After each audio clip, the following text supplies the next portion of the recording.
Salam sejahtera. Satu artikel saya dapat daripada Gempa.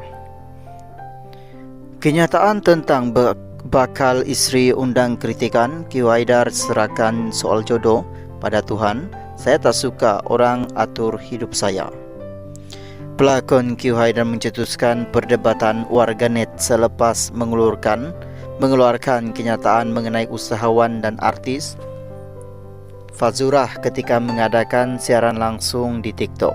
Dalam perkongsian itu, Q mempersoalkan mengapa dia perlu memberi emas kepada Fazura, memandangkan soal jodoh adalah perkara yang tidak pasti lagi.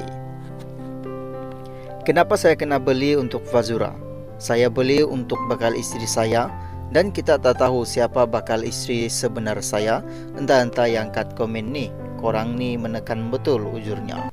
Q menegaskan dia kurang selesa apabila ada segelintir individu menentukan hidupnya kerana dia menyerahkan urusan jodoh sepenuhnya kepada Tuhan. Kadang saya tak suka orang mengatur hidup saya menyerahkan segalanya pada Tuhan, katanya. Perkongsian tersebut menerima berbagai reaksi daripada netizen. Ada yang berpendapat nadah kenyataan Q Haidar kedengaran seperti biasa sahaja dan menganggap perkara tersebut tidak seharusnya dibesarkan. Nadah dia okey je, ingat teruklah sangat. Bagi saya biasa saja. Dia tengah melawak je kot. Korang ni cepat terasa sangat. Bagaimanapun terdapat juga warganet yang menasihatkan Q supaya lebih berhati-hati dengan kata-kata, memandangkan dia pernah melakukan berbagai usaha romantik terhadap Fazura sebelum ini.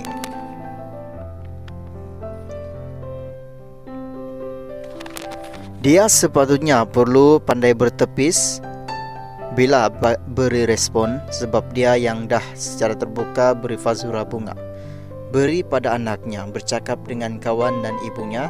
Peminat dah percaya ia memang nak berkenalan secara romantik.